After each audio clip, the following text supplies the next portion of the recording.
What Mike Tyson learned in a 6x10 concrete cell changed boxing forever. In 1992, at 25 years old, Mike Tyson walked into an Indiana prison at 285 pounds, soft, unfocused, and seemingly finished as a fighter. 3 years later, he walked out at 215 pounds of pure muscle. Within 1 year of his release, he reclaimed the WBC heavyweight championship. The training method he created behind bars?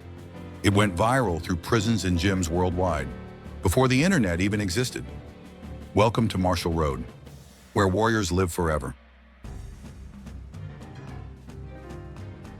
To understand what Tyson achieved in prison, you need to understand where he started. Mike Tyson became the youngest heavyweight champion in history at 20 years old. Under the legendary Cus D'Amato, he trained with an intensity that shocked the boxing world. His pre-prison routine was already legendary. 4 a.m. wake-up for a 3 to 5 mile run, 10 hard sprints, 500 push-ups and sit-ups before breakfast. Then the real work began. 10 rounds of sparring at noon, more bag work, more pad work, more conditioning. His daily totals: 2,000 sit-ups, 500 push-ups, 500 dips, 500 shrugs with a 66-pound barbell, 10 minutes of neck work in the ring. 6 days a week, 50 to 60 hours of training per week during fight camp. That's the Tyson who entered prison in 1992. Convicted of sexual assault, sentenced to 3 years, career seemingly over. But Mike Tyson wasn't finished. He was about to create something that would influence combat training for decades. Reality check. When you strip away everything, the gym, the equipment, the trainers, what's left is the raw determination to improve. That's where Tyson's prison training began. Prison strips you of options. No heavy bags, no speed bags, no weights, no rings, just concrete walls, a bunk bed, and whatever creativity you can muster. For most inmates, that means maintenance at best. For Tyson, it became an opportunity. His cell measured 6 feet by 10 feet, barely enough room to extend your arms. That's where he trained for 4 hours every single night. Every morning started with 8 to 9 miles of running around the prison yard. Rain, snow, scorching heat, Tyson never missed a day. But the real training happened at night while other inmates slept. Inside that concrete cell, Tyson ran in place for 4 continuous hours. Jumping, stepping, moving constantly on hard concrete. Think about that. At 285 pounds when he started, that's like a refrigerator doing jumping jacks for 4 straight hours. But cardio was just the warm-up.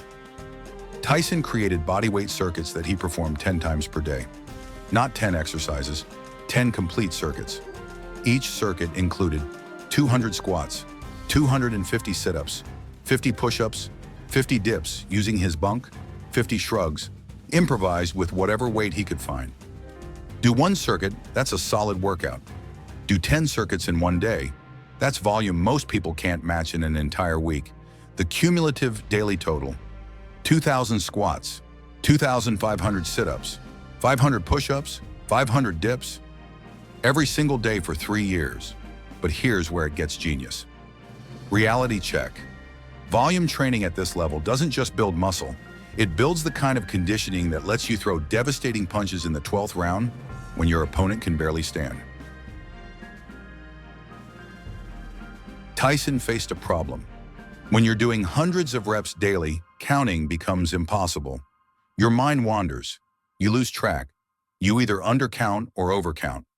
So Tyson created something brilliant.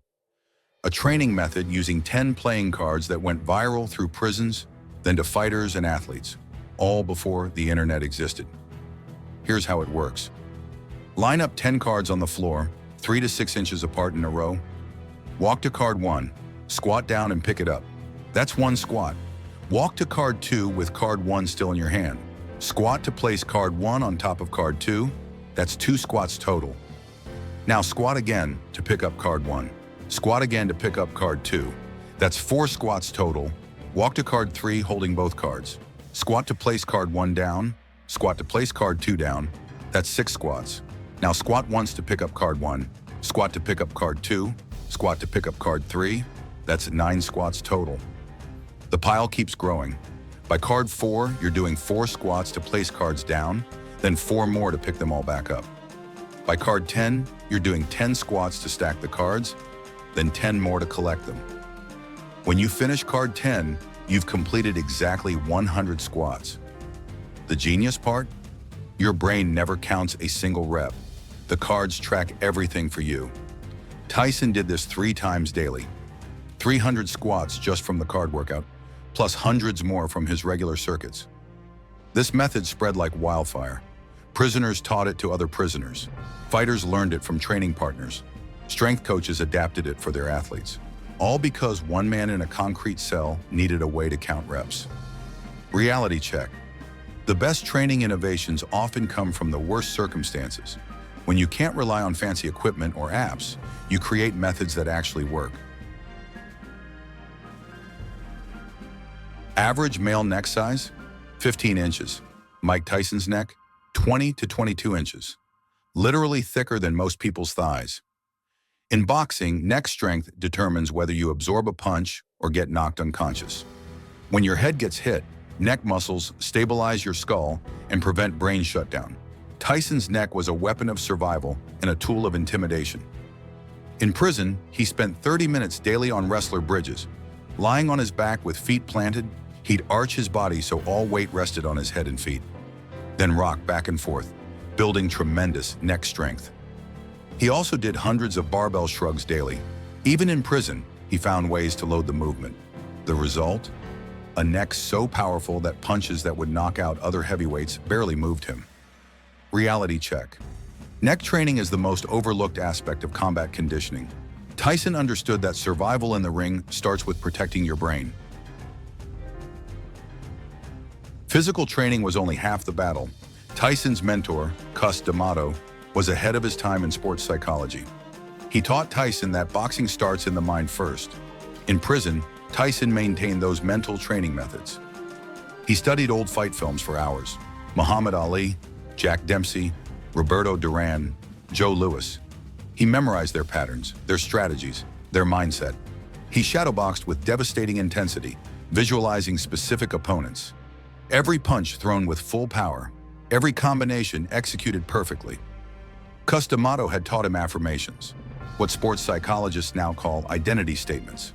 Personal mantras describing exactly what you want to become, stated as if it's already occurred. Tyson repeated his daily, "I'm the most brutal and vicious champion there has ever been. I'm the most ferocious fighter to step into a professional ring." In a 6x10 cell, those words became his reality. The world thought Mike Tyson was finished, but inside that prison, he was forging the weapon that would reclaim his throne. Reality check. Physical training without mental conditioning produces athletes. Combine both, and you create champions. August 1995. Mike Tyson walked out of prison. The boxing world was skeptical. 3 years away from competition, age 29. Most fighters never recover from that kind of layoff. Mike is over. He's in prison. Nobody ever came back from prison and was the same guy. 4 months later, Tyson stepped into the ring against Peter McNeely. 89 seconds. First round knockout. The message was clear. I'm back from prison, and you didn't break me. Within 1 year, he reclaimed the WBC Heavyweight Championship. His body was transformed. At 215 pounds, he was leaner, more explosive, and more powerful than his pre-prison physique at 225. The prison training had worked, not just physically, but mentally. The discipline, the focus, the volume, the creativity under constraints, it made him unstoppable. Reality check. Adversity doesn't break champions, it forges them. Tyson turned 3 years in a concrete cell into the training camp of his life. You don't need a prison cell to use Tyson's methods, but you do need to understand the principles that made them work. Principle 1. Volume builds capacity. Tyson didn't do one brutal workout per week. He trained every single day. High volume, high frequency. Bodyweight movements done hundreds of times. Your capacity grows by consistently pushing your current limits. Not occasionally, daily. Principle 2. Simplicity wins. No fancy equipment, no complicated programs. Push-ups, squats, dips, running. Master the fundamentals before chasing complexity. Tyson became the most feared heavyweight in history using exercises you learned in elementary school. Principle 3. Constraints breed creativity. The card method came from limitation. No equipment, no gym, just 10 playing cards and a concrete floor. When you can't rely on convenience, you create methods that work anywhere. Principle 4. Mental toughness requires practice. Waking at 4 a.m. wasn't fun for Tyson either, but he did it anyway. Running on concrete for 4 hours hurt, but he did it anyway. Discipline develops through repetition until discomfort becomes manageable. Principle 5. Recovery enables growth. Even Tyson's extreme volume required fuel. He ate 3,000 to 4,000 calories daily. Protein, complex carbohydrates, essential nutrients. Hard training breaks you down. Rest and nutrition build you back stronger. Here's how to scale it for your life. Beginners. Start with 5 cards, 25 squats, 3 times per week. Add 1 card every month. Intermediate. Full 10-card deck, 100 squats, 3 to 4 times weekly. Add push-ups, sit-ups, and dips at scaled numbers, 10 to 50 reps depending on your level. Advanced. Multiple rounds of the 10-card deck. Add circuits between cardio sessions. Build volume gradually. On off days, light cardio, 15 to 30-minute walks or runs, nothing crazy. Recovery matters. Reality check. You don't need to match Tyson's volume to benefit from his methods. Scale the principles to your level, then progress consistently. Mike Tyson's prison training wasn't just about building muscle, it was about transformation. Taking the absolute worst situation and turning it into fuel. 2,000 squats daily, 2,500 sit-ups, 500 push-ups, 4 hours of cardio in a concrete cell, 30 minutes of neck work, mental conditioning, film study, visualization, every single day for 3 years. The result? He came back stronger, leaner, and more dangerous than before. The workout that made him unstoppable wasn't created in a state-of-the-art facility with the latest equipment.